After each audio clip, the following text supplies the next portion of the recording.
नमस्कार, ये है न्यूज लॉन्ड्री पॉडकास्ट और आप सुन रहे हैं एनएल चर्चा।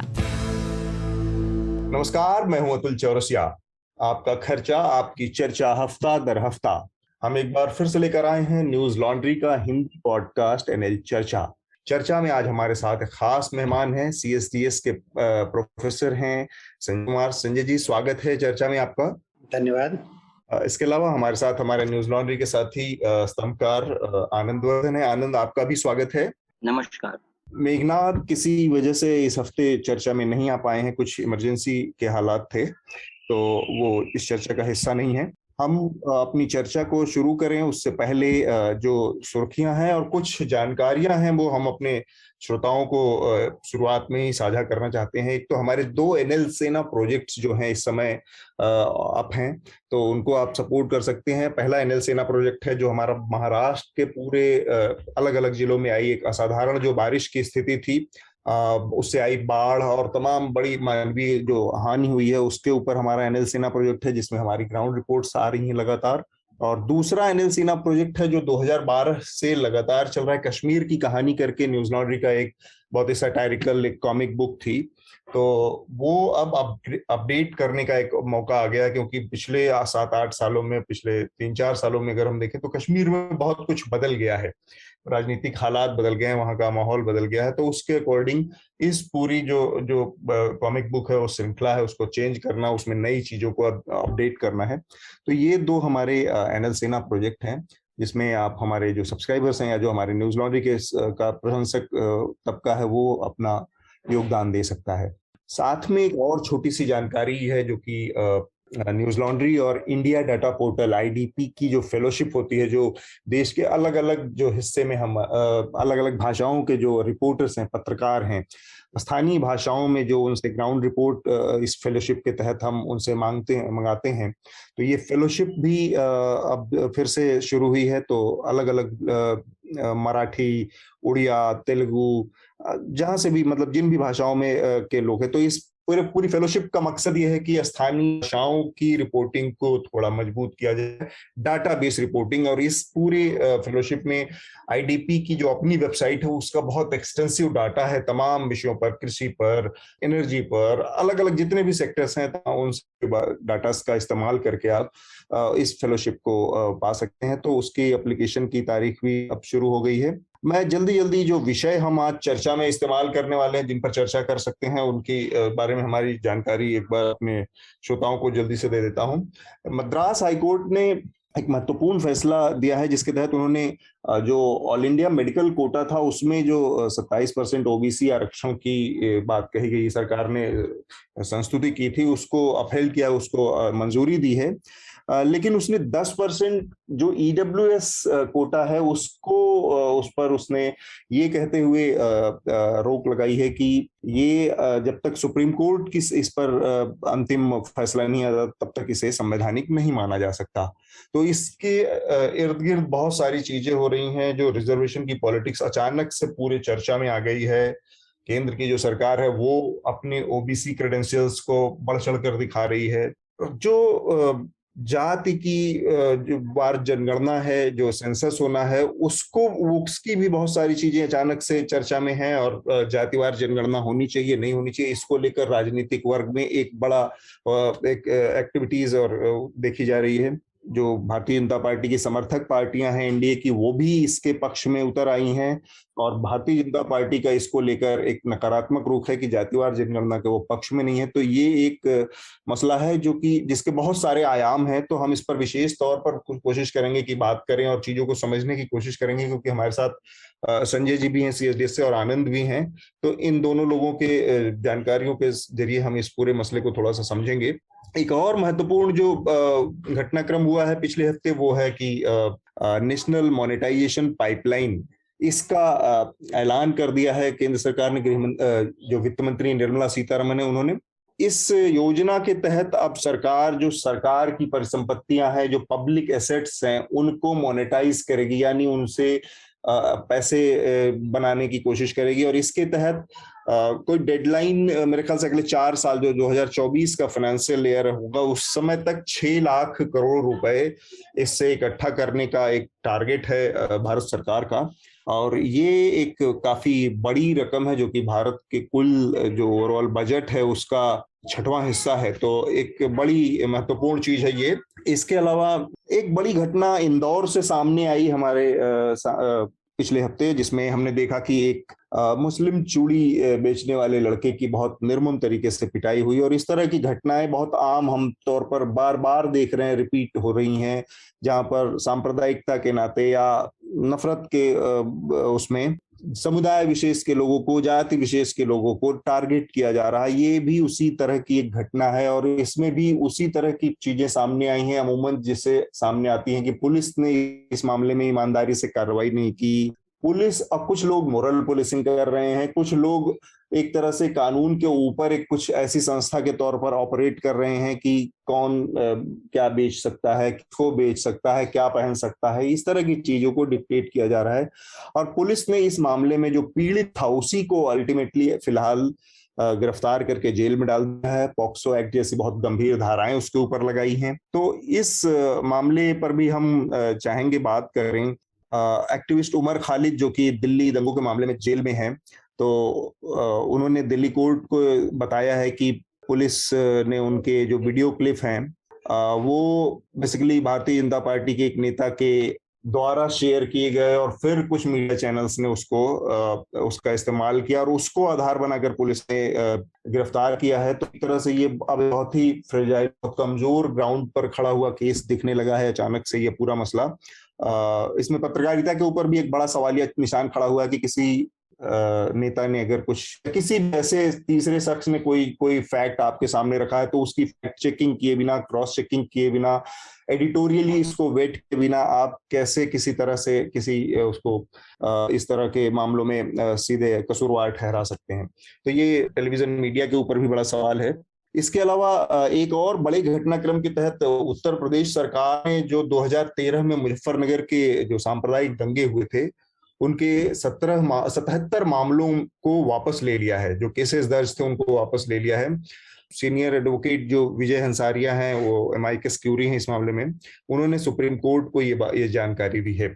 एक और खबर है, दिल्ली पुलिस ने कहा है कि उसने जो हिंदू आर्मी के मुखिया हैं सुशील तिवारी उस मामले में जो जंतर मंतर पर जो सांप्रदायिक नारेबाजी हुई थी और समुदाय विशेष के खिलाफ बहुत सारे बातें कही गई थी और ये मुद्दा तूल पकड़ के चुका था, इस मामले में ये आरोपी हैं, तो उनको पुलिस ने गिरफ्तार किया है।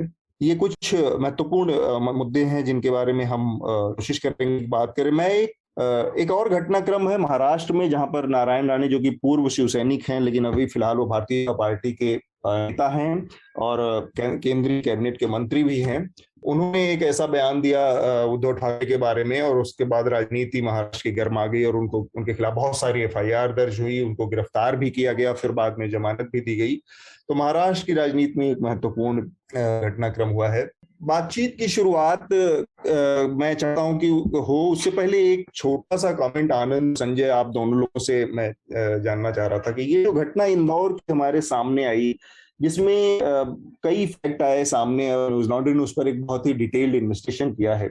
ये बताया गया कि आधार कार्ड देखकर उसका चूड़ी पहनने का फैसला, चूड़ी खरीदने का फैसला किया था उन लोगों ने, और बाद में ये आया कि वो आधार कार्ड फर्जी था, गलत था, और ये तमाम बातें कहकर उसकी बड़ी पिटाई की गई और उसमें चेहरे दिख रहे, वो चेहरे इस तरह की बातें करते दिख रहे हैं कि हमारे चेहरे नहीं आने चाहिए, केवल इसी का चेहरा आए ताकि हम बाद में फंस ना जाए। तो जाहिर सी बात, इस तरह की बात करने वाले लोग किसी हिडन एक छुपे हुए मकसद से इस तरह के काम कर रहे हैं। और उसके बाद पुलिस का जो पूरा रवैया रहा इस मामले में, पुलिस ने अगले दिन उस लड़के को ही जो चूड़ी बेचने वाला था, उत्तर प्रदेश के हरदोई जिले से गया था, क्योंकि त्योहारों का मौसम है, रक्षाबंधन, तीज और तमाम चीजें चल रही हैं, तो इस समय जाते हैं लोग वहां पर। अब उस लड़के को पुलिस ने पॉक्सो एक्ट की धाराओं में 24 घंटे बाद ये केस दर्ज कराया उन लोगों ने जो लोग पिटाई में शामिल थे, जो लोग उसको, उस लड़के की, उस मुस्लिम लड़के की पिटाई कर रहे थे। 24 घंटे से ज्यादा वक्त के बाद जब उनको लगा कि ये केस अब उल्टा पड़ रहा है, उनकी गिरफ्तारी, उन्होंने एक बच्ची को खड़ा किया और 13 साल की बच्ची के साथ छेड़छाड़ का मामला बनाते हुए FIR दर्ज कराई। ये मामला इमीडिएट नहीं दर्ज हुआ, कुछ भी इमीडिएट नहीं हुआ, बहुत सारे सवाल खड़े करता है। तो मैं चाहूंगा संजय जी कि इस तरह की जो कम्युनल हेट्रेड का एक माहौल देश में है, उस पर इस तरह पुलिस की जो कार्रवाई है, और उसका आप अगर अपने तरीके से हमें समझाना चाहें कि ऐसी घटनाओं के बारे में क्या आगे होना चाहिए, किस तरह से इस तरह की घटनाओं से बचा जा सकता है। देखिए, कैसे बचा जा सकता है, इस पर टिप्पणी करनी बहुत आसान काम नहीं होगा मेरे लिए, लेकिन दो बातों का जिक्र आप कर रहे हैं। एक तो समाज में अलग अलग धर्म के जो लोग हैं और लोगों का एक दूसरे के प्रति रवैया क्या है, ये वो दर्शाता है। उससे ज्यादा गंभीर मसला ये है कि जिनको कानूनी दायरे में रख के काम करने की हम अपेक्षा करते हैं जिनसे, पुलिस वालों से, और उनको किसी को हिरासत में लेना है, किसी को गिरफ्तार करना है, किस पे कार्रवाई करनी चाहिए, ये सब चीजों को करने के पहले उन्हें इस बात का ध्यान रखना चाहिए कि दोषी कौन है, या कम से कम प्रिलिमिनरी रूप से आप शुरुआती दौर पर कौन दोषी नजर आ रहा है, किसको गिरफ्तार करें, किसे गिरफ्तार ना करें, उन्हें कानूनी नजरिए से उसे देखना चाहिए। पर दुख की बात यह है कि वो भी कानूनी नजरिए से, कानूनी चश्मा ना लगाकर, कानूनी चश्मा उन्होंने उतार दिया है और एक तरह से जो धार्मिक भेदभाव का जो चश्मा उन्होंने भी पहन लिया। ये समाज के लिए एक बहुत ही गंभीर समस्या है, ये गंभीर मसला है जिसे हमें समझना चाहिए और सुलझाने की कोशिश करनी चाहिए। लेकिन पुलिस वालों ने ये जो किया, मैं बहुत अचंभित नहीं हूं। क्यों? क्योंकि पिछले दिनों CSDS में हम लोगों ने एक कॉमन कॉज दूसरी संस्था है, दोनों संस्थाओं ने मिलकर पुलिस वालों का अध्ययन किया। 3 साल तक अलग अलग तरह के अध्ययन हुए थे और ये तमाम तरह की चीजों को हमने पूछा है। और एक सर्वे में हमने ये भी पूछा पुलिस वालों का उनके काम के प्रति रवैया, उनको किस तरह के पॉलिटिकल पुल्स प्रेशर में काम करने पड़ते हैं, और कुछ एटीट्यूडनल सवाल भी पूछे। और मैं जब कह रहा हूं मैं अचंभित नहीं हूं इस घटना के बारे में, पुलिस वालों ने जिस तरह का व्यवहार किया, क्योंकि बड़ी संख्या में उस सर्वे में ये नजर आया कि आज पुलिस वालों में भी वो प्रेजुडिस का जो मामला है बहुत गंभीर दिखाई पड़ता है। कहीं पे कोई घटना हुई और अगर ये बात कहा गया कि उस घटना में ज्यादातर लोग मुसलमान शामिल थे, वहां मारपीट हुई और मारपीट दंगा फसाद करने वाले मुसलमान थे, किसी खास समुदाय के लोग थे, पुलिस बिना तहकीकात किए इस बात को मानने के लिए तुरंत तैयार हो जाती है, क्योंकि प्रेजुडिस है। प्रेजुडिस ये है कि भाई अच्छा, एक समुदाय, किसी खास समुदाय विशेष के लोग तो ऐसे ही होते हैं।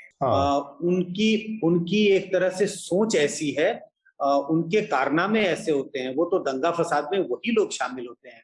तो हम अपेक्षा करते हैं पुलिस से कि ऐसी धारणाओं से ग्रसित न होकर वो कानूनी दायरे में रख करके उन्हें काम करना चाहिए। तो जो इंदौर में हुआ, मैं अचंभित नहीं हूं, लेकिन दुखी जरूर हूं, और मैं कहता हूं बहुत ही चिंताजनक बात है। और दूसरा इसका पहलू कि समाज में क्या हो रहा है, समाज में एक अजीब तरह का परिवर्तन। अब लोग कहते हैं ऐसी चीजें पहले भी दबी जबान में कही जाती थी, लेकिन पिछले 10-15 सालों में जो देख रहा हूं, सामाजिक ताना बाना बिगड़ गया है। अलग अलग जाति के लोगों के बीच भी ताना बाना बिगड़ा है, लेकिन उससे गंभीर समस्या है ये जो अलग अलग धर्म के लोग हैं उनके बीच में जो ताना बाना बिगड़ रहा है, ये उसका नतीजा है।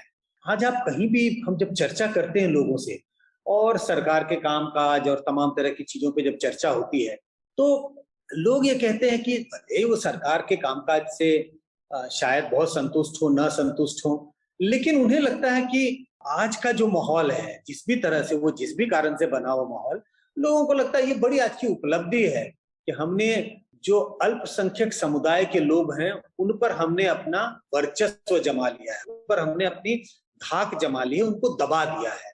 और लोगों में ऐसी एक धारणा है कि पहले जो बहुसंख्यक समुदाय के लोग थे वो दबे हुए महसूस करते थे, हिंदू दबे हुए महसूस करते थे मुसलमानों से, लेकिन आज स्थिति बदल गई है और उसको एक जीत के रूप में देखते हैं। कहते हैं ये एक नया समुदाय, एक नया समाज है, एक नया हिंदुस्तान है, और ये ऐसा हिंदुस्तान है जहां जिनकी संख्या ज्यादा है, जिस धर्म के लोग की संख्या ज्यादा है, उनका अधिकार ज्यादा है और वो उसे एक तरह से सही मानते हैं कि अगर उन्होंने अल्पसंख्यक समुदाय के लोगों को दबा कर रखा है तो ये सही है।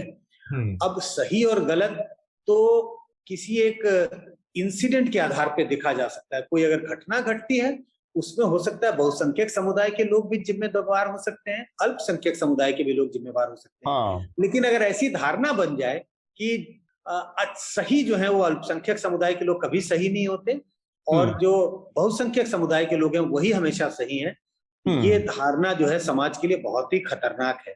तो जो कुछ भी आपने जिक्र किया उस इंदौर की घटना का, ये दोनों ही बड़ी दुखद है और ये जो कारण है जिसका मैं जिक्र कर रहा हूँ यही वजह है कि ये घटना वहां इंदौर में देखने को। ठीक बात। आनंद, दो तीन चीजें निकल के आई। एक तो ये कि पुलिस के अपने अंदर कितने तरह के आग्रह दुराग्रह पैदा हो गए हैं बीते कुछ समय में, और उसके अलावा जो रूल बुक के हिसाब से, कानून के हिसाब से काम नहीं करने की, बल्कि पॉलिटिकल प्रेशर में काम करना, कभी जो सत्ता में पार्टी है उसके हिसाब से काम करना, ये सारी समस्याएं सामने आ रही हैं।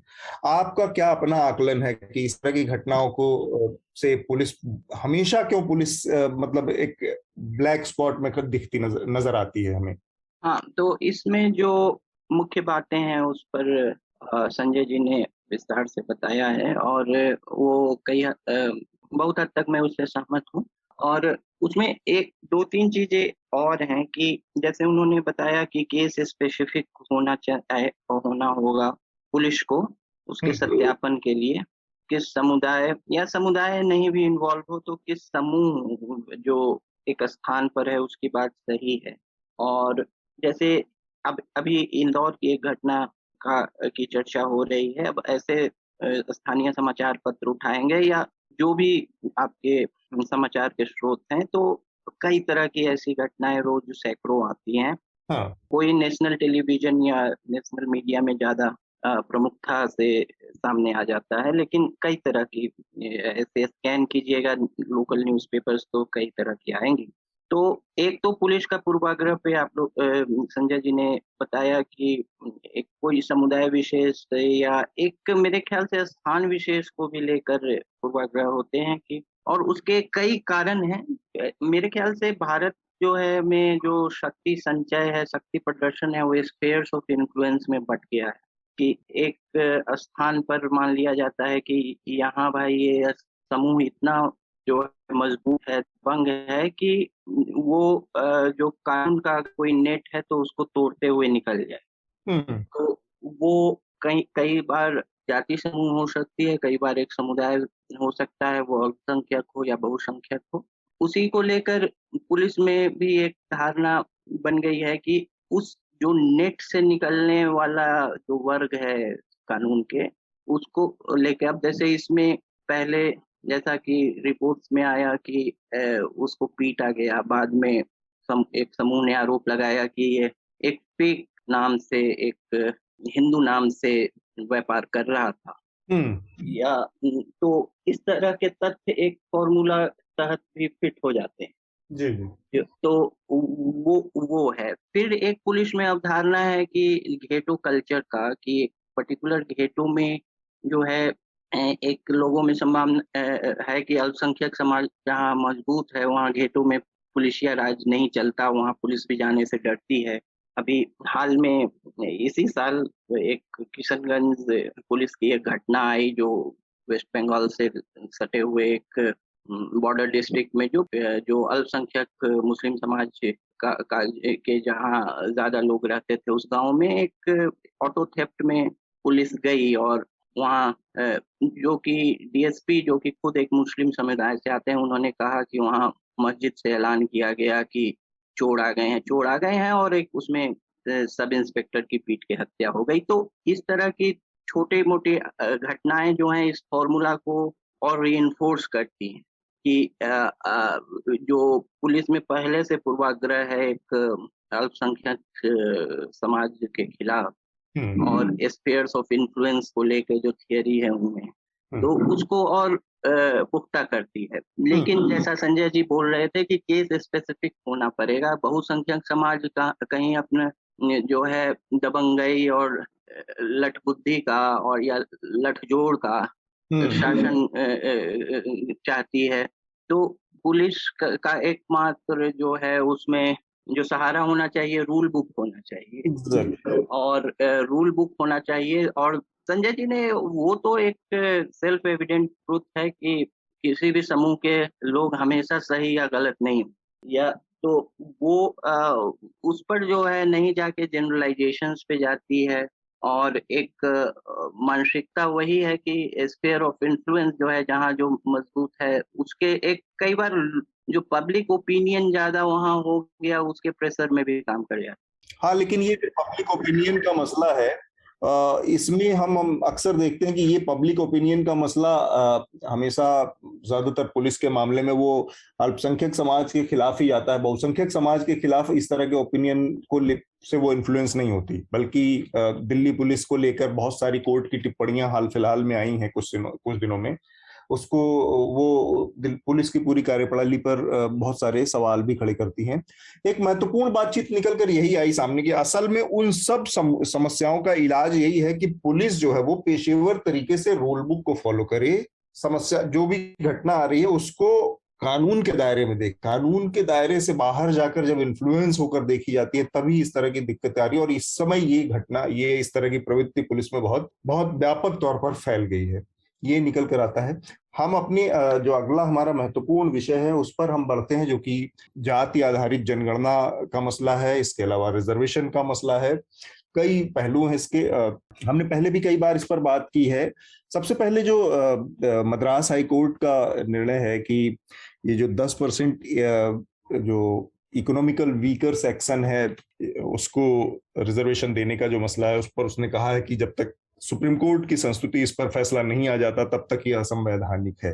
पहले भी हम लोग इस पर बात करते रहे कि जो रिजर्वेशन का ओवरऑल पूरा मसला था या जो उसका कॉन्सेप्ट था, जो विचार था, वो विचार था ये नहीं था कि किसी को नौकरियों में आगे बढ़ाना है, किसी को रुपए पैसे में आगे बढ़ाना है। उसका विचार था सामाजिक बराबरी, लोगों के बीच में ऊंच नीच जो थी, जो भारतीय समाज की एक बड़ा विद्रूप है, उसकी बड़ी बहुत ही क्या कहें कि एक बड़ी कमजोरी है, खराबी है, उसको खत्म करने की नीयत से ये रिजर्वेशन का प्रावधान था। तो ये जो चीज 10% का इकोनॉमिक वीकर सेक्शन के लिए मोदी सरकार लेकर आई थी, इसको शुरू से लोग कह रहे हैं कि ये संवैधानिक जो धारणा है और रिजर्वेशन को लेकर जो उसकी सोच है उसके खिलाफ जाती है, कोर्ट में ये टिक नहीं पाएगी। तो संजय जी, थोड़ा सा अगर आप अपनी जो मद्रास हाईकोर्ट के इस कमेंट के संदर्भ में ये जो ईडब्ल्यूएस कोटे का थोड़ा सा एक्सप्लेन कर पाए हमें कि आगे का इसका क्या फ्यूचर हो सकता है। देखिए, दो वजह है जिसके कारण मद्रास हाईकोर्ट ने कहा है कि जब तक इस पर सुप्रीम कोर्ट की मुहर न लग जाए तब तक असंवैधानिक है। एक बात का जिक्र आपने कह दिया कि जब हमारा संविधान बना आजादी के बाद, तो रिजर्वेशन की परिकल्पना किस लिए की गई थी?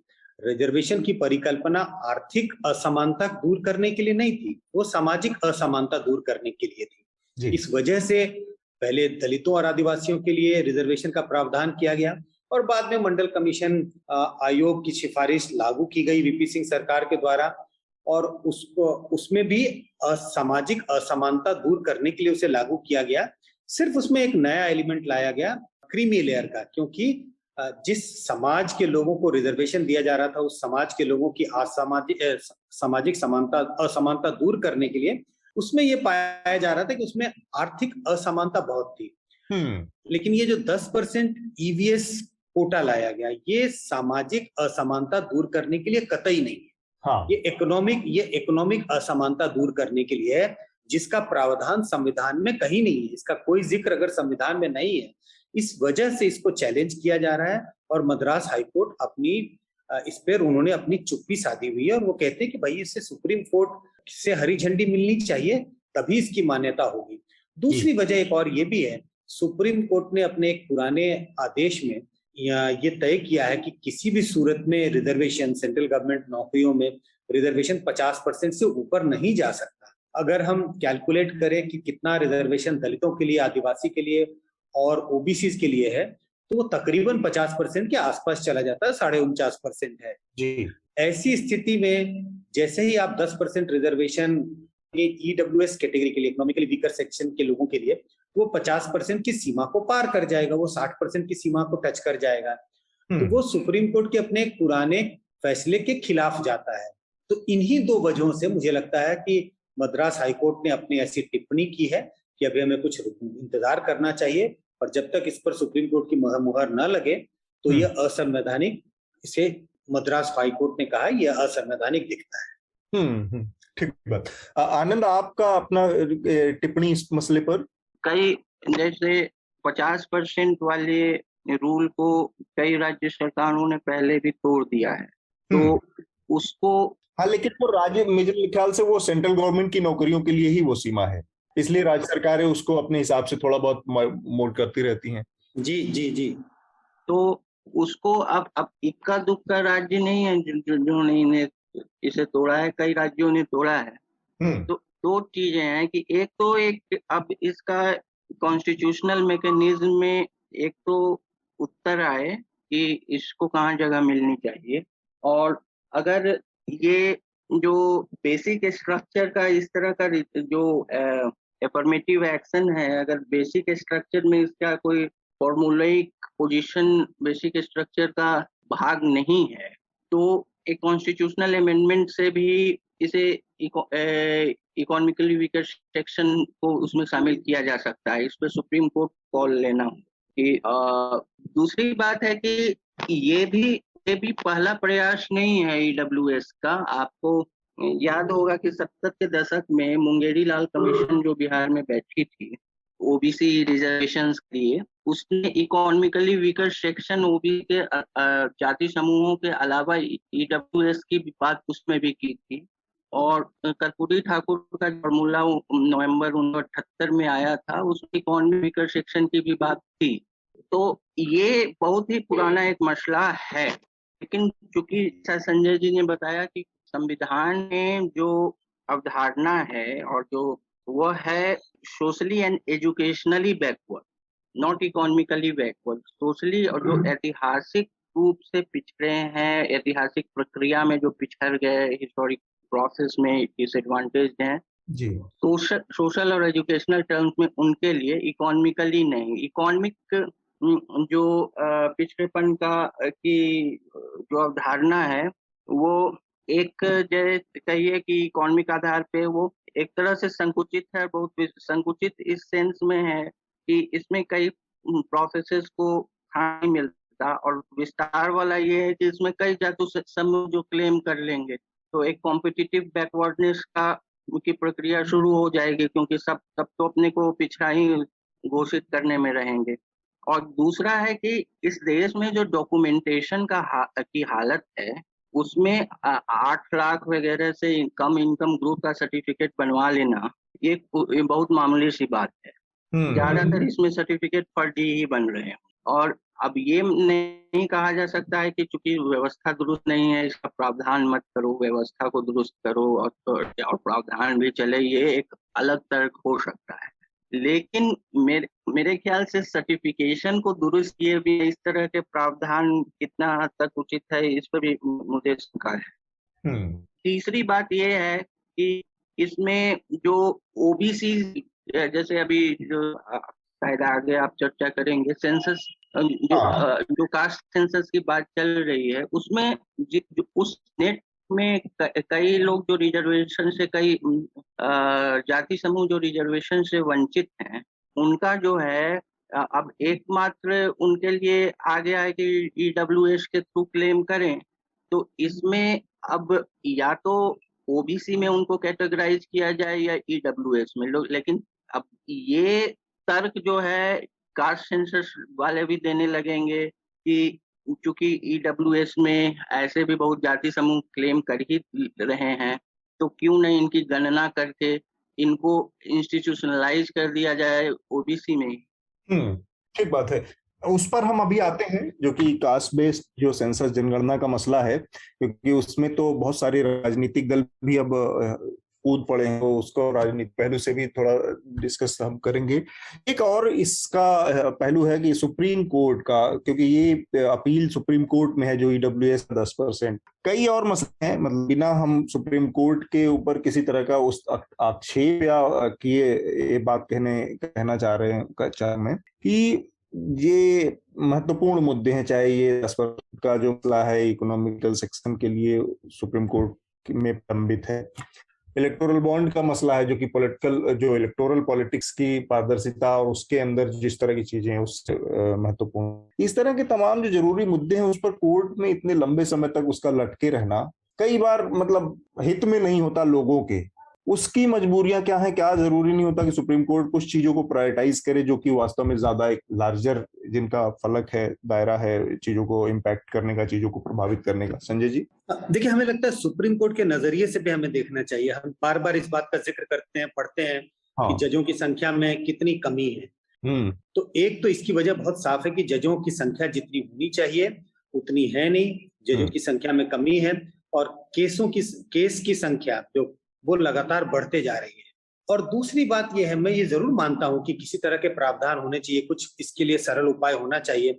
इस तरह के केसेस जिसका पूरे समाज से सरोकार है, उसके लार्जर इम्प्लीकेशंस हैं, उसको फास्ट ट्रैक पे डालना चाहिए और किसी तरह से इस तरह के केसेस पे जो जजमेंट है जल्द से जल्द आनी चाहिए। लेकिन वो जल्दबाजी में जजमेंट पर प्रश्न चिन्ह ना लगे, इस बात का ध्यान रखना है। और जल्दबाजी कब नहीं होगी?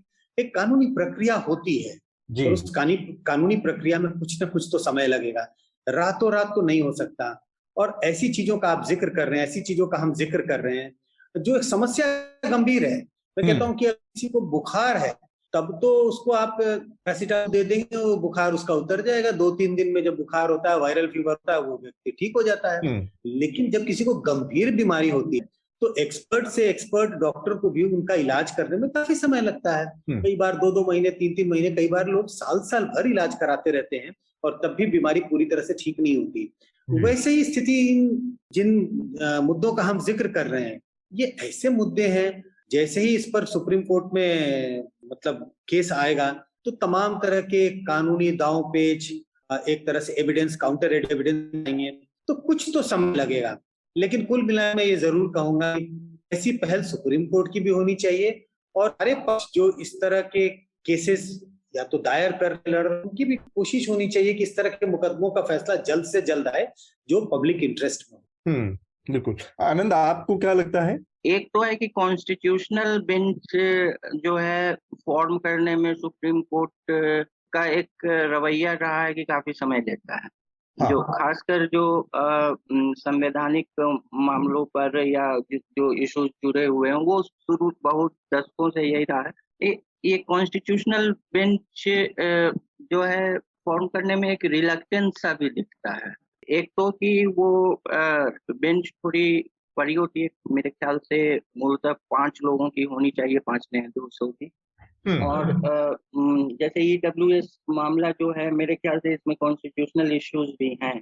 और इसमें कॉन्स्टिट्यूशनल बेंच की आवश्यकता है। हालांकि कॉल इस पे जो न्यायाधीश ही ले सकते हैं। और भी इलेक्टोरल बॉन्ड कॉन्स्टिट्यूशनल इशू नहीं है, फिर भी वो एक कहिए कि रूल ऑफ लॉ की का है और कई मुद्दे जुड़े हैं उससे, लेकिन कॉन्स्टिट्यूशनल मुद्दा नहीं है।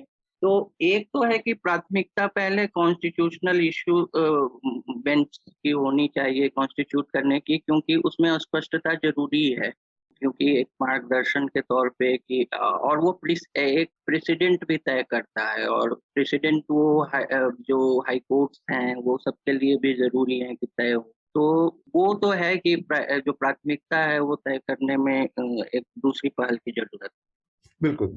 जो हम शुरू में हमने बात की कि इसका जो दूसरा एक पहलू है कि जो जाति आधारित जनगणना की मांग की जा रही है, हम देख पा रहे हैं कि भारतीय जनता पार्टी की समर्थक जो सहयोगी दल हैं, नीतीश कुमार हैं, उन्होंने भी इसकी मांग की है। और अब तो इस मुद्दे को लेकर नीतीश कुमार और लालू यादव दोनों लोगों की पार्टियां एक मंच पर आ गई हैं और भी तमाम नेता इसके पक्ष में, जो विपक्षी दलों के नेता हैं, इसकी मांग कर रहे हैं। सरकार का नजरिया इसके थोड़ा उलट है, वो नहीं चाहती। जातिगत जनगणना का जो मसला है वो काफी समय से सुलग रहा है धीरे धीरे, लेकिन अब इसको लेकर एक तेजी देखने को मिल रही है, क्योंकि सारे जो आंकड़े थे वो 1931 में जो जनगणना हुई थी, जाति को की गिनतियां हुई थी, उसके आधार पर चीजें तय हुई थी। अब ज्यादातर लोगों का ये कहना है, जो पॉलिटिकल क्लास है उनका भी और जो स्टेक होल्डर्स हैं उनका भी, कि स्थितियां तब से अब बहुत बदल चुकी हैं। एग्जैक्ट जानकारी होनी चाहिए क्या मसला है उसमें। ST/SC जातियों की जनगणना लगातार होती रही इस दौरान, लेकिन OBC जातियों का नहीं हुआ है। तो ये एक तो संजय जी कितना महत्वपूर्ण है कि ये होना ही चाहिए, या फिर केवल और केवल एक इसमें राजनीतिक पैंतरेबाजियां दोनों तरफ से खेली जा रही हैं? देखिए, इस बात को मैं नजरअंदाज नहीं कर सकता कि राजनीतिक पैंतरेबाजी खेली जा रही है, चाहे वो बीजेपी का पक्ष हो, चाहे सारी विपक्ष की पार्टियां हो। सारी विपक्षी पार्टियां इस बात का डिमांड कर रही है कि ओबीसी कास्ट सेंसस हो, ओबीसी की गिनती हो, और बीजेपी रिलक्टेंट दिखाई पड़ती है। तो राजनीति तो हो रही है, इस बात से इनकार नहीं किया जा सकता, और दोनों पक्ष राजनीति कर रही है। राजनीति क्यों की जा रही है? क्योंकि जो रीजनल पार्टियां हैं उनका बहुत बड़ा जनाधार ओबीसी वोटर्स के बीच में रहा है। पोस्ट मंडल एरा में ये सब, इन सारी रीजनल पार्टी का एक तरह से अभ्युदय हुआ, और उन्होंने 2 दशक तक उन्होंने पूरा वर्चस्व बनाए रखा, कम से कम बिहार, यूपी और कुछ राज्यों की पॉलिटिक्स में। लेकिन उसके बाद उनकी जो पैठ थी ओबीसी वोटरों में, वो धीरे धीरे कम हो गई और वो बीजेपी की तरफ खिसक गया। 2014-2019 का लोकसभा चुनाव देखें तो ओबीसी वोट जो है वो बीजेपी की ओर खिसकने लगा।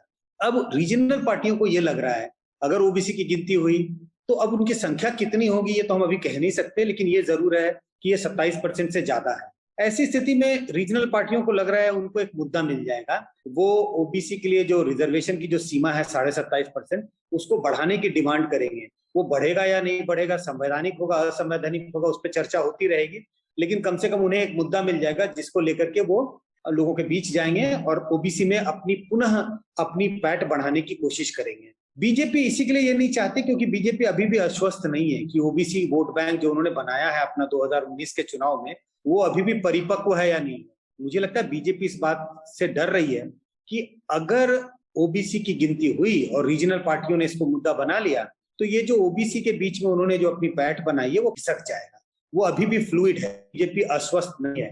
इस वजह से बीजेपी नहीं चाहती कि बैठे बिठाए एक मुद्दा दिया जाए रीजनल पार्टी को और मंडल 2 जैसी कोई स्थिति देश में पैदा हो।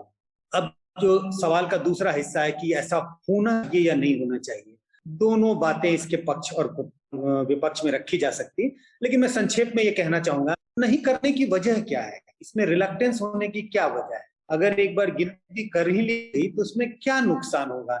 आप जैसे दलित जाति के जो लोग हैं उनकी गिनती होती है, जैसे आदिवासी समुदाय के जो लोग हैं उनकी गिनती होती है, तो क्यों ना देश में एक बार सेंसस करके सारे लोगों की जाति की गिनती हो जाए, चाहे वो ओबीसी से हो चाहे वो अपर कास्ट के हो। मैं ये नहीं कह रहा हूँ ओबीसी की गिनती करें और अन्य लोगों को छोड़ दें, सबकी एक बार गिनती हो जाए। और सरकार जब कुछ वेलफेयर पॉलिसीज बनाती है अलग अलग समुदाय के लोगों के लिए, और मैं रिजर्वेशन की बात नहीं कह रहा हूँ, कई बार आप फेलोशिप की स्कीम्स की बात करें, कुछ अन्य सुविधाएं देने की बात करें किसी खास समुदाय के लोगों के लिए, जी, ऐसी स्थिति में उन आंकड़ों का महत्व होगा। उन आंकड़ों के बिना सरकार नहीं कर सकती, इस वजह से मुझे लगता है इसी गिनती की आवश्यकता है। ठीक बात। वो जो तस्वीर है आपके, या जो मरीज के टर्म में कहें, जब आप पूरी तरह से मुतमईन हो जाते हैं कि लक्षण के आधार पर जो डायग्नोस जब तक नहीं होगी बीमारी तब तक इलाज भी नहीं हो सकता, तो ये एक महत्वपूर्ण चीज है। आनंद, ये जो पूरी जाति की वाली गणना को लेकर बीजेपी की रिलक्टेंस की तरफ इशारा किया संजय जी ने, वो उनकी अपनी पूरी एक पॉलिटिक्स के लिए एक खतरा बन सकता है। जैसा कि संजय ने कहा, मतलब 2 तरह से, एक तो ये कि जो बाकी विपक्षी पार्टियां हैं जो ओबीसी की पॉलिटिक्स करती हैं उनके हाथ में एक टूल मिल जाएगा, और दूसरा ये कि अगर ऐसा कोई आंकड़ा आता है जो कि उन पार्टियों के पक्ष में होता है, तो बीजेपी का एक बहुत सॉलिड वोट बैंक जो अपर क्लास है वो भी कभी नहीं चाहेगा कि वो इस तरह का कोई हो, तो बीजेपी उनको भी नाराज नहीं करना चाहती, क्योंकि अगर आप ओबीसी की गिनती की हामी भरते तो इमीडिएट जो सबसे घनघोर समर्थक तबका है उसके अंदर एक रिजेंटमेंट पैदा हो जाएगा। हाँ, ये है। एक दुविधा ये भी है कि जो सोशल बेस, और इसमें कोई दो राय नहीं है कि भाजपा का सोशल बेस पिछले 20 वर्षों में बढ़ा है, उसमें विस्तार हुआ है, लेकिन उस सोशल बेस पे वो क्या बिल्ड करना चाहते हैं, वो सोशल बेस कितना सुदृढ़ है, जैसा संजय जी ने बताया कि उस पर अभी भी एक संशय की स्थिति है कि वो कितना सुदृढ़ है। वो जो बिल्डिंग ब्लॉक्स हैं उसके, जैसे ओबीसी, जैसे बिहार में मान सकते हैं कि 50% से अधिक ओबीसी इलेक्ट्रेट है, लेकिन और वो कोई भी चुनावी सफलता का रास्ता ओबीसी से की ओर से ही होकर गुजरेगा। तो और जो अग्रिम पंक्ति के नेता जो हैं अभी भाजपा में, वो भी उस वर्ग से आते हैं, प्रधानमंत्री मोदी तक भी, और भी कई राज्य इकाइयों में भी वो दिखता है। लेकिन वो सोशल बेस जो है कितना कंसोलिडेटेड है, इस पर एक स्केप्टिकल व्यू अभी भी है। दूसरी बात है जो हिंदू आइडेंटिटी का कंसोलिडेशन है, उसको जाति में विभाजित करना, उस पर भी एक मत नहीं है कि यह करना सही है या नहीं है। तो ये भी एक दुविधा है। मेरे ख्याल से भाजपा अगर प्रैग्मेटिक होगी तो एक टाइमिंग का भी इंतजार कर रही है कि हो सकता है कि अगर ये गणना हो और उसके बाद कुछ रिजर्वेशन का मांग उठे, तो वो कौन सा ऑपर्च्यून पॉलिटिकल मूवमेंट होगा जहां पे हम उसको सीज कर सकते हैं। तो टाइमिंग हो सकता है अपने हाथ में रखना चाहती हो, ये भी एक है। दूसरी बात है जो संजय जी ने बताया, मैंने इस पे लिखा भी था कि जैसे बिहार ही लीजिए, तो वहाँ जो है ओबीसी वोट बैंक जो कि जो दोनों लोहियाइट पॉलिटिक्स से बाद में फिर जयप्रकाश मूवमेंट से होते हुए पोस्टमंडल से, वहाँ दो विपक्षी पार्टियां जो हैं, एक सत्ता में जदयू और राजद, दोनों का जनाधार वही है और उसमें भाजपा ने सेंध मारा है। तो एक छटपटाहट वही है कि फिर से उस ग्राउंड को रिट्रीव करना, और उस रिट्रीव करने का एक ये मुद्दा है कि अपने को सबसे ज्यादा हितैषी बताना ओबीसी का, और एक है तो राजनीति उधर से भी है। अब दूसरा पक्ष जो है आपके प्रश्न का कि होनी चाहिए या नहीं, एक पक्ष तो जैसा कि संजय जी ने बताया कि फॉर्मुलेशन के लिए भी जो डेटाबेस है वो सेंसस दे सकता है, का सेंसस जो दे सकता है टारगेटेड पॉलिसीज का, सोशल वेलफेयर प्रोग्राम्स का, तो वो एक है। एक तो उसका बहुत मतलब एम्पिरिकल यूज ये लग रहा है, और तो ये सोशल जस्टिस प्लैंक पे और एक इंटरवेंशनिस्ट स्टेट के नजरिए से ये देखा जा सकता है। दूसरा है कि ये कह सकते हैं, अगर एक जस्ट एक फॉर्मुलेशन के लिए एक प्रतिनिधित्व ले लें, तो ये जैसे बुद्धिजीवी हैं जैसे योगेंद्र यादव वगैरह इसकी वकालत कर रहे हैं। दूसरा है कि जो थोड़ा सा ज्यादा लिबरल वैल्यूज से इम्ब्यूड आर्गुमेंट है, जैसा प्रताप भानु मेहता ने 10 साल पहले लिखा था जब ये बात उठी थी, और उन्होंने हाल में भी ट्वीट में अपने उसी आर्टिकल को की ओर इंकित किया, मतलब उनका विचार बदला नहीं इन 10 वर्षों में। तो उनका कहना है कि अब कास्ट पूछना, कास्ट बताना 2021 में, ये मॉडर्न इंडिया के प्रोजेक्ट जो है, मॉडर्न इंडिया का प्रोजेक्ट जो है सेल्फ डिक्लेरेशन ऑफ कास्ट, हर आदमी को ये से ये स्टेट पूछे कि क्या कास्ट है, ये मॉडर्न इंडिया के प्रोजेक्ट के खिलाफ जाता है और उसके एक लिबरल वैल्यूज के खिलाफ जाता है। अब उनका ये तर्क है। मेरा इस पे कोई स्पष्ट मत नहीं बनता दिखता, दोनों के बीच ही कुछ बनाना होगा। हालांकि दोनों के बीच बनाना तो फिर कुछ ना करना होगा, ये भी है। भ्रम असल में भारतीय जनता पार्टी के पूरे ओवरऑल एटीट्यूड में भी दिखता है। जैसे कुछ चीजें अगर हाल की घटनाओं पर हम नजर डालें तो मोदी जी खुद तो नहीं, लेकिन उनकी पार्टी मौके मौके कहती है कि खुद प्रधानमंत्री ओबीसी हैं, उनकी जाति जो है वो ओबीसी है वहां पर। अभी जो हाल फिलहाल का केंद्रीय मंत्रिमंडल विस्तार हुआ तो पूरे देश में, दिल्ली में तो हम लोगों ने देखा गली गली में लगाए गए कि ये जो मोदी जी का केंद्रीय मंत्रिमंडल है ये ओबीसी मंत्रिमंडल है, क्योंकि इसमें 29 के करीब जो एमपीज है, मंत्री हैं, वो ओबीसी कैटेगरी से आते हैं। पिछले सोमवार को जो डेलीगेशन मिला नीतीश कुमार के नेतृत्व में उनसे, प्रधानमंत्री से, भारतीय जनता पार्टी ने आखिरी मतलब लगातार वो इसके पक्ष में नहीं रही, लेकिन उसमें उसने अपने बिहार में कोटे के जो मंत्री हैं, एक मंत्री को शामिल कराया, तो डेलीगेशन में भी उसने अपने मंत्री को। तो ये जो डिलेमा है, इसको कैसे रीड किया जाए संजय जी, कि वो एक तरफ वो अपनी ओबीसी पूरी पॉलिटिक्स को, पोटेंशियल्स को भी मजबूत कर रही है, दिखा रही है, और जब डेलीगेशन जाए तो उसमें अपने मंत्री को, अपने भी सदस्यों को शामिल कर रही है, और फिर बाद में जब कॉन्सेंसस की और उसकी बात है तो आरएसएस से सीधा आता है कि इस तरह की चीजों में हम नहीं पड़ते, या इस तरह की चीज हमारे उसको सूट नहीं करती है। देखिए, बिहार बीजेपी के डिलेमा किस वजह से वो बहुत साफ है। पोस्ट मंडल पॉलिटिक्स बिहार में देखें, पोस्ट मंडल पॉलिटिक्स में ओबीसी ने एक इम्पोर्टेंट रोल प्ले करना किया है बिहार की राजनीति में। 3 बड़े दल हैं, पॉलिटिकल पार्टीज हैं बिहार की राजनीति में, अगर हम देखें, चाहे वो जनता दल यूनाइटेड है, आरजेडी है, और अब बीजेपी है। कांग्रेस तो बिल्कुल हाशिए पे है। तो किसी भी इन तीनों दलों के लिए, क्योंकि ओबीसी के वोटरों की संख्या इतनी ज्यादा है और वो इतने मुखर हैं और इतने मोबिलाइज्ड हो गए हैं कि कोई भी पार्टी उनको नजरअंदाज करके अपनी राजनीति नहीं कर सकती। ये जरूर है कि किसी भी पार्टी को सत्ता में आने के लिए उन्हें ओबीसी वोटरों के साथ अन्य समुदाय के वोटरों को भी लुभाना पड़ेगा, और अगर वो लुभाने में विफल होते हैं तो उन्हें अलायंस करना पड़ता है दूसरी पार्टियों से, और ऐसी पार्टियों से जो ऐसे समुदाय के वोटरों को अपनी ओर खींच सकते हैं जो वोट उस खास पार्टी के लिए नहीं देते। इस वजह से ओबीसी पॉलिटिक्स जो है बिहार में फोर फ्रंट पर है। कोई भी पार्टी ये सोचकर अब अपनी राजनीति नहीं कर सकती कि उन्हें ओबीसी को दरकिनार करना है। भले ही आपकी सोच ऐसी हो, आप सोच सकते हैं कि नहीं, ओबीसी की राजनीति हमें नहीं करनी है, लेकिन कम से कम चेहरा दिखाने के लिए मुखौटा उसका लगाना ही होगा। तो भले ही बीजेपी के जो मंत्री इस दल में शामिल थे, जिस डेलीगेशन में शामिल थे, वो आधे अधूरे मन से आए या पूरे मन से आए, लेकिन कम से कम बिहार में अगर आपको राजनीति करनी है तो यह दिखाना पड़ेगा कि हम ओबीसी के हिमायती हैं, और अगर आपने ऐसा नहीं किया तो वह हाशिए पे चले जाएंगे।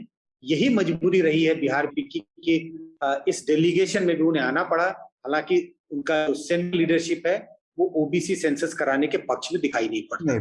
ठीक बात। एक और इसका आखिरी सवाल है, अगर इस पर कुछ आपको लगता है कि कुछ टिप हो सकती है, आनंद और संजय दोनों आप लोगों से।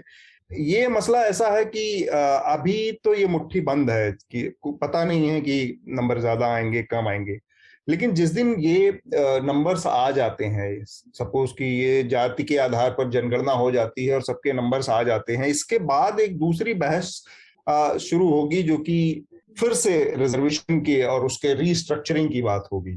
तब एक दूसरे किस्म का टकराव पैदा होगा, क्योंकि सुप्रीम कोर्ट की वो जो गाइडलाइंस हैं 50% वाली, वो भी टकराएंगी। फिर ये इन सब चीजों को लेकर मतलब क्या स्थिति बन सकती है, मतलब हम क्या, ये मैं उस सिचुएशन की बात कर रहा हूँ जब ओबीसी के नंबर बढ़कर आएंगे।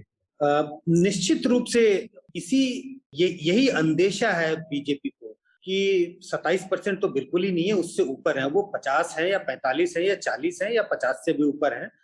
सिर्फ मसला यहीं पर अटका हुआ है। तो जो आपने कहा, जैसे ही मुट्ठी खुलेगी और वो आंकड़े बाहर निकलेंगे तो आंकड़े बिल्कुल जिन की तरह बाहर निकलेंगे, और सारा डिबेट फिर रिजर्वेशन रीस्ट्रक्चरिंग पर होगा, क्योंकि ये रीजनल पार्टी, जिसका मैंने पहले भी जिक्र किया, ये रीजनल पार्टियां इस बात का डिमांड करेंगी कि आपने किस आधार पर 27.5% रिजर्वेशन फिक्स किया गया है, जब दलितों को उनके जनसंख्या के आधार पर और आदिवासियों को उनकी जनसंख्या के आधार पर रिजर्वेशन दिया जा रहा है, तो ओबीसी को क्यों नहीं? ओबीसी भी उनकी जनसंख्या के आधार पर दिया जाए। फिर टकराव तरह तरह के होंगे, समुदाय, अलग अलग समुदाय के लोगों के बीच सड़कों पर टकराव हो सकता है, जैसा हमें मंडल 1 के बाद देखने को मिला। पार्टियों के बीच में टकराव होगा, हाँ, कानूनी तरह से टकराव होगा, क्योंकि सुप्रीम कोर्ट ने ऑलरेडी एक तरह से जजमेंट दिया हुआ है कि रिजर्वेशन की सीमा 50% को पार नहीं करनी चाहिए। कानूनी टकराव होंगे, जो तमाम तरह के टकरावों की गुंजाइश बनी रहेगी जैसे ही आंकड़े सामने निकल करके आएंगे। ठीक बात। आनंद, आपका अपना आकलन? जी हाँ, ये मैं सहमत हूँ इस बात से। पॉलिटिकल प्राइज है वही कि प्राइज पार्टियों के लिए वही है कि जो रिव्यू हो आरक्षण सीमा की, और उससे जो इलेक्ट्रेट नया पैदा हो, तो वो वही पॉलिटिकल प्राइज के लिए फाइट है। लेकिन मेरे ख्याल से इसमें जो है रिकैलिब्रेशन भाजपा की तरफ से भी हो सकती है कि हम जो है क्योंकि जो हिंदी हार्टलैंड मेजर स्टेट्स हैं जो जहाँ इनकी चुनावी पैठ है, उसमें ओबीसी सपोर्ट बेस पे ये बहुत तरह तक निर्भर हैं, और उसको रिटेन करने के लिए हो सकता है कुछ कैलिब्रेशन, एक अपॉर्चुन पॉलिटिकल मूवमेंट देख के ये करें कि हम भी इसी के हिमायती हैं। तो ये भी दृश्य बन सकता है, लेकिन ये सब संभावनाएं हैं, देखिए क्या होता है। ठीक बात। हम अपने थोड़ा समय का ध्यान रखते हुए अपनी आज की चर्चा को रोकेंगे, उससे पहले रिकमेंडेशन की प्रक्रिया पूरी करेंगे। तो मैं चाहूंगा कि आनंद, सबसे पहले आप अपना रिकमेंडेशन हमें दें इस हफ्ते।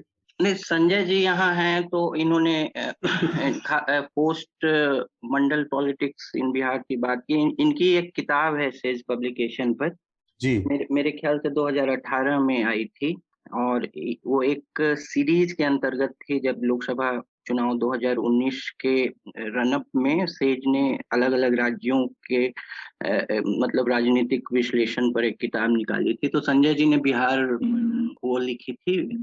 उसमें डेटा का अच्छा उन्होंने एक तरह से संकलन किया है, खासकर जो पोस्ट पोल सर्वे CSDS कराता है उसका भी अंतिम कुछ अध्यायों में उन्होंने संजय किया। और इसके साथ साथ पोस्ट मंडल पॉलिटिक्स पे नीतीश कुमार के राजनीतिक करियर को ट्रेस करते हुए अरुण सिन्हा की किताब है, जो कि जिसका नया संस्करण पिछले साल आया था कि बैटल फॉर बिहार, वो भी वो इंडियन एक्सप्रेस से पहले पत्रकार है, अब गोवा, शायद गोवा बेस्ड है अरुण सिन्हा, उनकी किताब, ये दोनों किताबें। और जो मैंने कास्ट सेंसस से दो अलग अलग बौद्धिक विचार जो योगेंद्र यादव और प्रताप भानु मेहता का रखा है, उन दोनों के अलग अलग तर्क को समझने के लिए वो दोनों आर्टिकल्स भी रिकमेंड करते हैं। ठीक है। संजय जी, आप क्या रिकमेंड करेंगे? मुझे लगता है मेरा रिकमेंडेशन बहुत स्पेसिफिक है। इतनी जब जद्दोजहद हो रही है कि कास्ट सेंसस हो या ना हो, तो मुझे लगता है कि एक बार जनगणना जब हो उसमें सारे लोगों की जातियों की गिनती कर लेने में कोई हर्ज नहीं है। इससे जो तमाम तरह के जो संदेह लोगों के मन में हैं और एक तरह से क्यूरियोसिटी है, वो सब एक तरह से दब जाएगा या इस पर डिबेट हो सकती है। ये जरूर है कि इससे जिन भी निकलने का डर रहेगा और उसको कैसे हैंडल किया जाएगा, वो सब एक मुद्दे होंगे। लेकिन जो तमाम तरह की जो एक तरह से मन में क्यूरियोसिटी है, उसको सेटिस्फाई करने के लिए ये जरूरी है कि एक बार सेंसस हो जाए, सारे लोगों की जातियों की गिनती हो जाए, और सरकारी जो स्कीम्स हैं जब भी किसी खास समुदाय के लिए रोल आउट होगी तो उससे सरकार को मदद ही मिलेगी। मुझे इसमें कुछ ज्यादा पॉजिटिव से दिखाई पड़ रहे हैं, नेगेटिव्स बहुत कम दिखाई पड़ रहे हैं। कोई भी ऐसी पॉलिसी नहीं होती जिसमें सिर्फ पॉजिटिव होते हैं, नेगेटिव्स नहीं होते हैं। तो इसको बैलेंस करके चलने की जरूरत है, लेकिन मुझे लगता है कि समय की मांग है कि एक बार कास्ट सेंसस हो जाना चाहिए। ठीक बात। मेरे दो रिकमेंडेशन है। एक तो जो पिछले हफ्ते हमने जिक्र किया शुरू में ही कि केंद्र सरकार ने मोनेटाइजेशन की जो अपनी पाइपलाइन, नेशनल मोनेटाइजेशन पाइपलाइन की घोषणा की है, तो उसको लेकर शेखर गुप्ता का एक वीडियो शो है कट द क्लटर के नाम से। तो मैं चाहूंगा कि उसको देखें, इस पूरे मसले की जटिलता को समझें। एक वो है, और दूसरा मैं रिकमेंड करूंगा हमारे संवाददाता प्रतीक गोयल ने जो रिपोर्ट की, एक विस्तृत इन्वेस्टिगेशन किया है इंदौर में जो घटना हुई मॉब लिंचिंग की, या वो चूड़ी वाले बच्चे के साथ जो मारपीट की घटना हुई और फिर बाद में उसको विभिन्न धाराओं में जेल में डाल दिया गया। तो ये दो चीजें मैं रिकमेंड करूंगा। इसके साथ ही हम अपनी आज की चर्चा को यहीं पर रोकेंगे। संजय जी, आनंद, आप दोनों लोगों का बहुत बहुत शुक्रिया, और हमारे तमाम श्रोता और दर्शक जो हमारे साथ चर्चा में जुड़ते हैं उन लोगों को एक बार फिर से बहुत बहुत शुक्रिया। हमारा न्यूज लॉन्ड्री का सब्सक्राइब करते रहें, क्योंकि स्वतंत्र और कॉरपोरेट विज्ञापन से मुक्त मीडिया को अगर खड़ा कराना है तो फिर आपकी जिम्मेदारी बनती है कि अब वो कमान, वो जिम्मेदारी आप अपने हाथ में लें। बहुत बहुत शुक्रिया। न्यूज लॉन्ड्री के सभी पॉडकास्ट टिचर, iTunes और दूसरे पॉडकास्ट प्लेटफॉर्म पे उपलब्ध हैं। खबरों को विज्ञापन के दबाव से आजाद रखें, न्यूज लॉन्ड्री को सब्सक्राइब करें।